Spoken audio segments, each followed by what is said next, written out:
The rain began just before midnight, striking the cobblestone outside my apartment like handfuls of nails thrown from the heavens. Thunder rolled above the city in long violent growls that rattled the old window panes.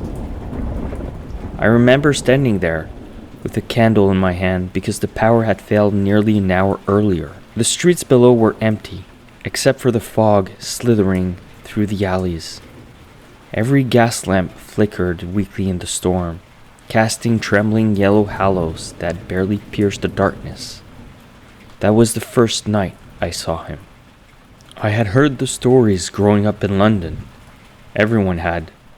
Mothers warned their children about the creature who leaped across rooftops like a demon escaped from hell itself. Spring-heeled Jack. Some claim he breathed blue fire. Others said he wore claws beneath black gloves and laughed like a dying animal. Most people dismissed him as folklore meant to frighten drunkards and careless children. But, standing there by the window while thunder cracked overhead, I saw a silhouette crouch atop the church roof across the street. Tall, thin, unnaturally still. Lightning flashed for only a second, but it illuminated enough for me to see his eyes. They glowed white in the rain like two burning coals hidden beneath a hood. My breath caught in my throat. The figure tilted its head slowly towards me, as though it already knew I had been watching. Then came a sound I will never forget. A metallic laugh echoing above the storm. It sounded less human than something rusted and ancient scrapping itself awake. I stumbled backward from the window, nearly dropping the candle. My heart hammered so violently I could hear it over the thunder. I told myself it had to be a prankster, some lunatic climbing rooftops for amusement. Yet, no ordinary man could remain balanced atop slippery stone during a storm like that. I forced myself to look again, slowly inching back toward the glass. The rooftop was empty. Another flash of lightning erupted overhead. This time, he stood closer, much closer. He was perched atop the lamppost directly outside my apartment window, balancing impossibly high above the street while rain poured over his dark coat. His boots were strange, metallic and curved, and steam hissed from beneath them. He grinned at me with teeth that looked too sharp to belong to any man. Then his mouth opened, wider than seemed possible. Blue fire spilled from his lips. I screamed and fell backward as the flames splashed across the window. The glass cracked instantly, spiderwebbing from corner to corner. Thunder exploded overhead at that exact same moment, making it feel as though the entire building had been struck. When I looked up again, he was gone.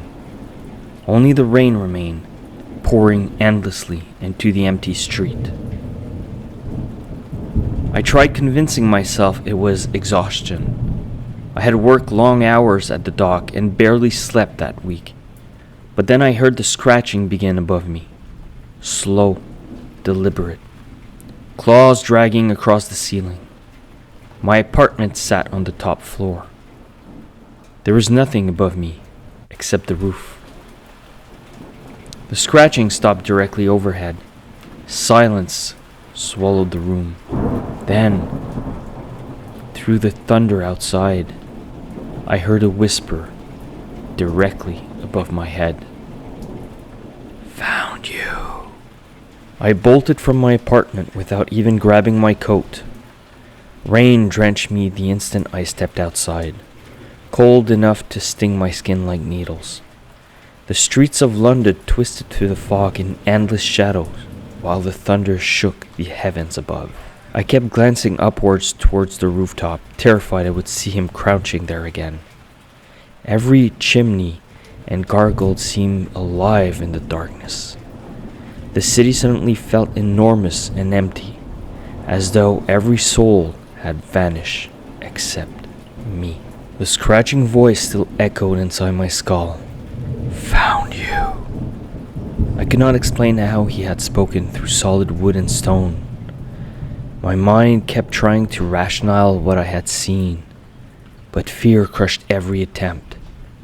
Somewhere in the distance, church bell rang at midnight. Their mournful sound drifted through the storm like funeral bells announcing my death. I hurried into a narrow alley between two abandoned buildings, hoping to escape the open streets. The rainwater pooled around my boots while rats scattered through the filth beside the walls. I leaned against the bricks, trying to steady my breathing. Then lightning flashed again. For an instant, I saw him standing at the opposite end of the alley. He was taller than I remembered. His coat hung unnaturally long around his thin body, dripping black water into the stones. Beneath his hood, his eyes burned bright as lantern flames.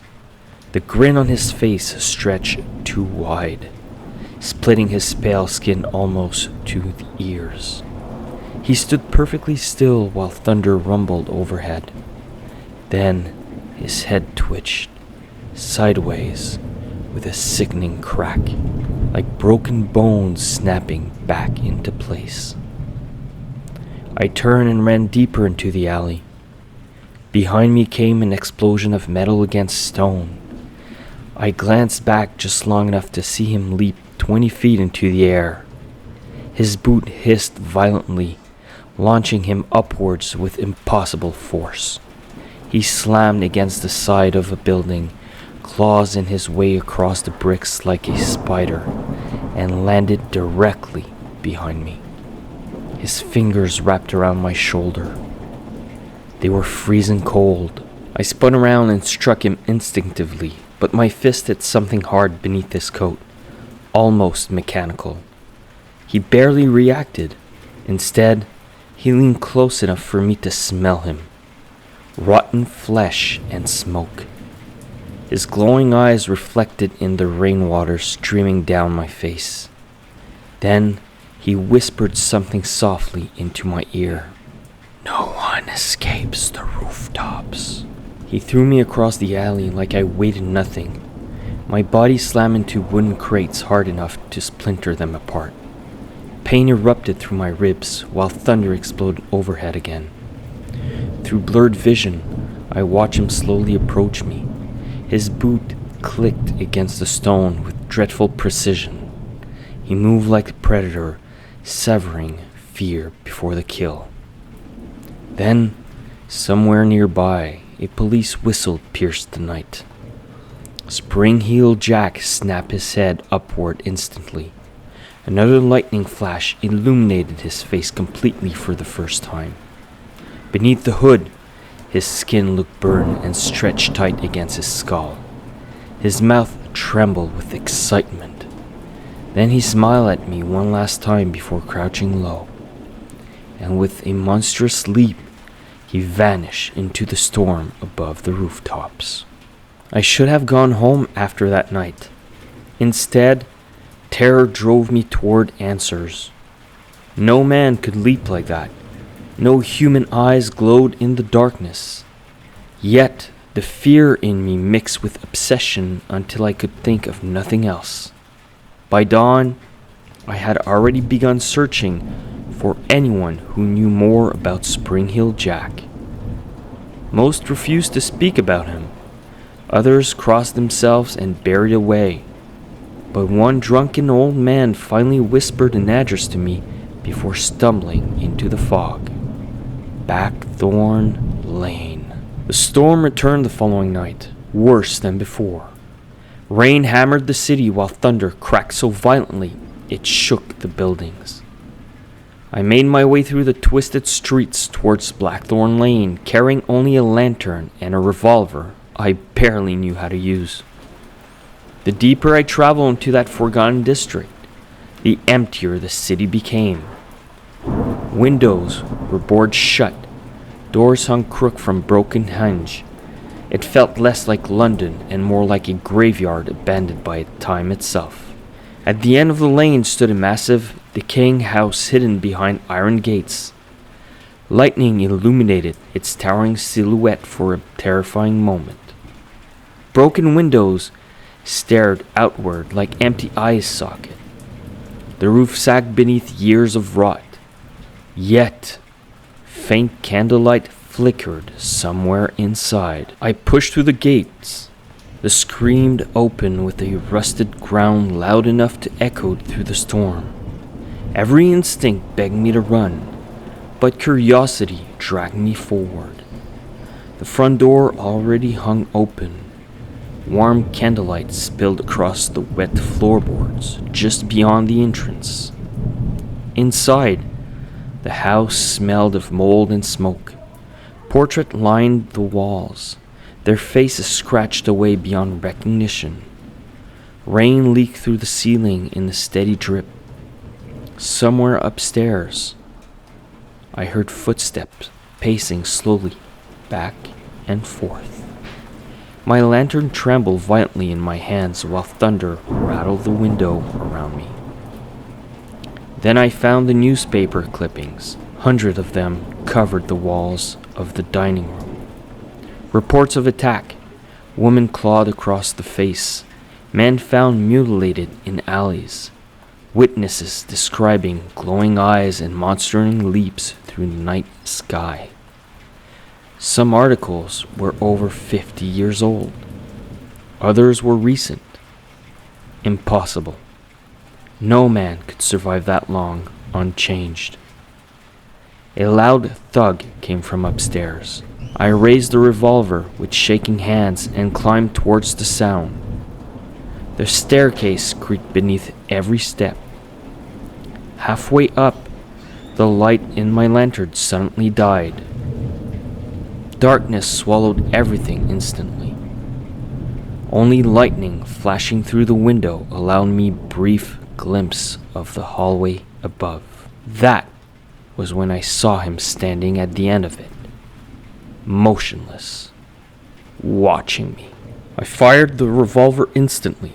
The gunshot exploded through the hallway, defining in the enclosed darkness. But the figure did not fall.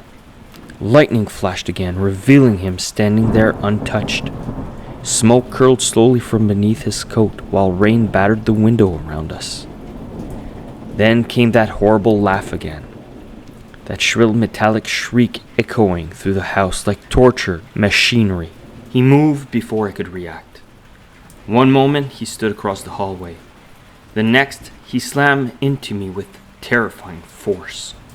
We crashed through the staircase railing together and fell to the first floor in a storm-splintered wood. Pain erupted through my spine as I hit the ground. The revolver slid uselessly across the room into the darkness. Spring-heeled Jack landed beside me, unnaturally graceful. His boots hissed steam onto the floorboards while thunder boomed overhead. Up close, he looked even less human. Metal braces wrapped around his legs beneath the coat. Strange tube pulsed faintly beneath burned flesh along his neck. His glowing eyes flickered like dying lanterns. Then, slowly, he removed his hood. I nearly screamed. His face was a nightmare of ruined flesh and stitched skin. One side appeared horribly burned away, exposing yellow teeth beneath torn lips. The other side looked waxy and pale like a corpse preserved too long underground. Yet, beneath the horror, I could still see traces of the man he once had been. "You wanted answers," he whispered. His voice sounded layered somehow, like two people speaking at once. Rainwater dripped from his ruined face while lightning flashed through the shattered window behind him. He crouched closer until his glowing eyes filled my vision entirely. "They hunted me first." He told me pieces of the story between thunderclaps, experiments, torture, scientists obsessed with creating stronger soldier for the Empire. Metal spring fused to bone, chemical burned through flesh. A man transformed into something monstrous and abandoned beneath the streets of London. Spring-heeled Jack was not born evil. He had been created. But whatever humanity remained inside him had long since rotted away. Suddenly, his expression changed. His eyes widened as though hearing something far away. Then I heard it too. Voices outside the house. Police officers shouting through the storm. Lantern lit flickered beyond the broken windows. They had followed me. Jack slowly stood upright. "They never stop hunting," he hissed. Then he looked back down at me and smiled that impossible grin once more. "But tonight, they die instead." The front door exploded inward as the police stormed the house with lanterns and rifles. Rain poured through the entrance while thunder shook the walls violently. Officers shouted commands into the darkness, but their voice quickly turned into screams. Spring-heeled Jack launched himself upward with horrifying speed, crashing into the ceiling before dropping onto the man below like a demon descending from hell. Blood sprayed across the wall instantly. The room became chaos. Gunshot thundered through the house alongside the storm outside. Lanterns shattered against the floorboards, plunging everything into flickering darkness. I watched Jack tear through the officers with monstrous strength, moving too quickly for any human eye to follow. His claws ripped across the throat while his metallic boot hissed and sparked against the floor. One officer managed to fire directly into Jack's chest. He only laughed. Blue fire erupted from his mouth, engulfing the man instantly. The smell of burnt flesh filled the room, while thunder exploded overhead again. I crawled desperately towards the shattered doorway, ribs screaming in pain with every movement. Behind me, the slaughter continued in darkness broken only by lightning flashes. I stumbled to the rain-soaked street just as another terrible scream echoed from inside the house. The storm had grown monstrous now. Wind howled through Blackthorn Lane, hard enough to shake the buildings. I looked upward instantly towards the rooftops. He was already there. Spring-heeled Jack stood atop the house, silhouette against the lightning, his long coat whipping violently in the storm. Blood dripping from his claws onto the street below. His glowing eyes locked into mine one final time across the rain. Then he leaped. He soared over the rooftop with impossible speed, vanishing into the endless maze of London's darkness. Thunder swallowed the sound of his laughter while rain continued pouring from the heavens. Within seconds, he was gone. The police searched for weeks afterward. They found bodies inside the house, but no trace of Spring-heeled Jack himself. Officials blamed a madman. Newspapers called it mass hysteria. Eventually, the city moved on, pretending the nightmare never happened. But sometimes, during violent storm near midnight, I still hear something above my apartment roof. Metal scraping against stone. And every time lightning flashes across the sky, I fear I will look out my window and see glowing eyes staring back at me from the rooftop once again.